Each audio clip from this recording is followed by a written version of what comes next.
Hello, welcome back to the James Rambling Reviews for yet another episode. And in today's review, I'm going to be talking about the two Judgment games. Because I'm going to follow through with how I talked about the Yakuza games, and I'll talk about the two spin-offs. Well, not the two spin-offs, but the spin-off kind of series to the Yakuza franchise, which is the Judgment games, which is led by Yagami. It's not Kiryu or anything like that, or Ichiban or whatever. So this is like this more of like a legal drama type thing, but there is a bit of elements taken from the Yakuza games, but it's its own thing. It's got its own story, got its own characters, and there's references like how this one character called Kaito was an ex-Yakuza and he's part of the Matsugani family, and there's all this stuff. But mainly you play as a civilian, so it's not like, okay, this is a Yakuza lifestyle kind of thing anymore. It's a civilian who's a lawyer, and there definitely is some civilian aspects where you do actually get arrested after fighting for so long on the street, which was an interesting detail. So there's that, but there's like, you solve these it's like kind of like murder mysteries, like you solve the murder, you try to figure out who did this thing, like that. Then you have to investigate and look around, and you tail people, and you use drones, and you use all this stuff, and there's like, yeah, you do all that.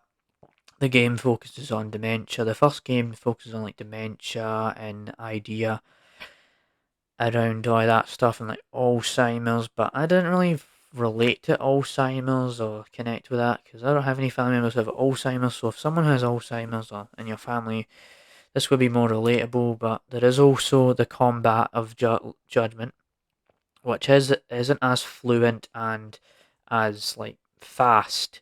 Like I would compare it to Yakuza 6's combat. Like it's kind of slow, but it isn't like offensive and ruins my experience. It's just a flaw I noticed because it was clearly just the stepping stone of what it would be when you get to Lost Judgment. Everything's kind of better, more enhanced, and things of that nature. But I do think that Lost Judgment is very good, and there is very good bosses and very good villains, and there is so much to say that about this. It just really is amazing on its own, and the build up to the final boss, everything. I could go on forever about how Kuroiwa becomes the mole, who's this murderer who did all this stuff to these people, and he gouged these Yakuza members' eyes out. There was all this crazy stuff that happened. And Kuroiwa, the final boss, like there's two phases, so you fight him more than once, and there's so much to say. There's just so much to say about that stuff. So what I would, so yeah, Judgment definitely is a good game. So then there's Lost Judgment, which is the sequel, and it takes place afterwards. And what I will say is that there is Kamurocho in the first game, but in this game you go to Yokohama in Shinjo, which was in Yakuza 7, and there was a bit of a crossover. There's kind of these like tiny crossovers between the Yakuza universe and the Judgment universe, which was kind of cool. Because there's this one character that comes into the fray who's from Yakuza 7, but he shows up in Yakuza in Lost Judgment. And there's all that stuff, but Lost Judgment kind of enhances the combat, and the graphics are much better. It's definitely bigger in scale because it does take a bit to finish this game. There's 13 chapters like the last game, but there are some story elements that, like, I think the bullying, like, it touches on bullying, sexual harassment, and suicide.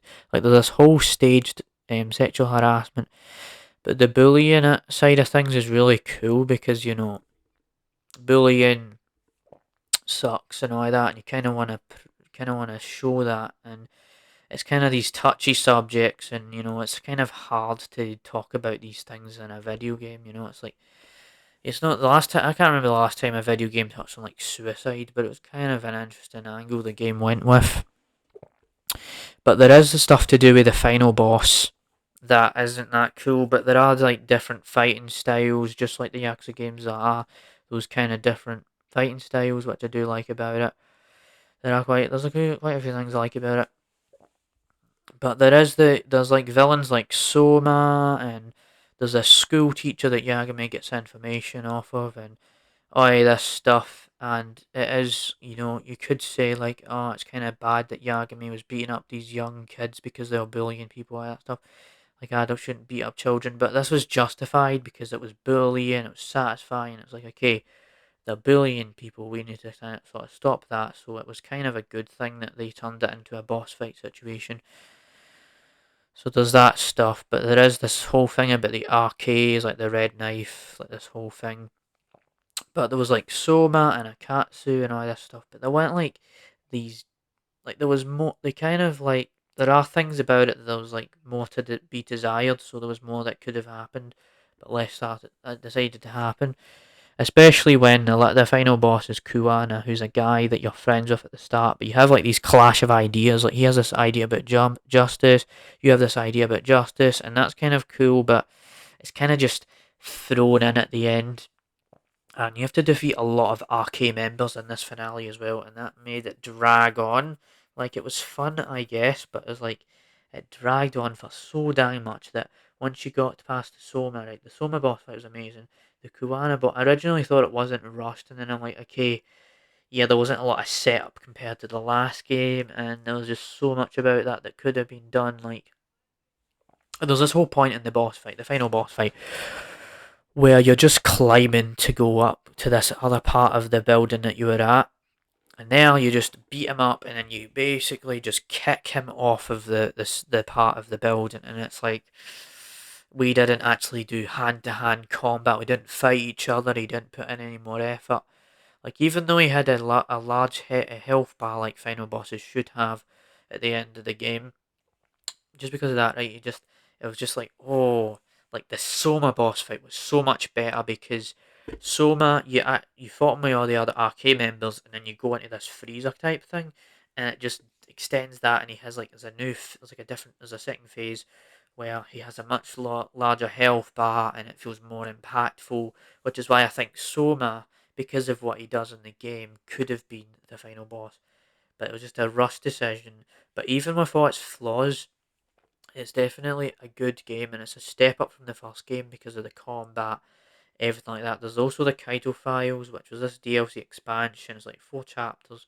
You play as Kaito, and he has his own fighting styles, and he has his own fighting styles, and his fighting styles are kind of recycled from Yakuza Zero because they feel like Brawler and Beast. I said Legend in that review, in the Yakuza review, but it's Beast, not Legend, it's Beast. I think a Legend because it's the difficulty, the hardest difficulty or the highest difficulty. So, oh, that stuff, the Kaito Files and all that. I won't go too much into the Kaito Files, but it was a fine DLC. It wasn't like, it was fun and everything. Definitely doesn't compare to the first two Judgment games. So, so basically said all I wanted to say about this. This won't be 20 minutes, so don't worry about that. It's just a short little review, just like always. I've been wanting to see Ant-Man 3, but no one's been wanting to see it with me because I want to talk about it. I want to give my own thoughts about it and do a review for it, but unfortunately, haven't been able to do that. Maybe I'll see it, and I might be late to the party with it because it came out in like February, so yeah. Hope you enjoyed this review. Maybe one of these days we'll talk about Like a Dragon Ishin because I still want to play that. I haven't even played it yet, so one of these days we'll do that, and yeah. See ya. Bye.